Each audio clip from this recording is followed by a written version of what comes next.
একাই বাঁচতে হবে। এই কথাটা আজকাল খুব স্পষ্ট। ভিড়ের মাঝেও আজকাল মানুষ কতটা একা।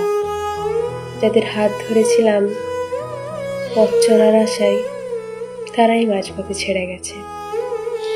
যাদের জন্য রাত জেগে অপেক্ষা করেছি, তারা ব্যস্ত ছিল নিজের সুবিধার হিসেব মেলাতে। যে কাঁধে মাথা রাখার কথা ছিল, সেই কাঁধই একদিন দূরে সরে গেছে অজুহাতে। কথা ছিল পাশে থাকার, কিন্তু পাশে থাকা এখন শর্ত সাপেক্ষ।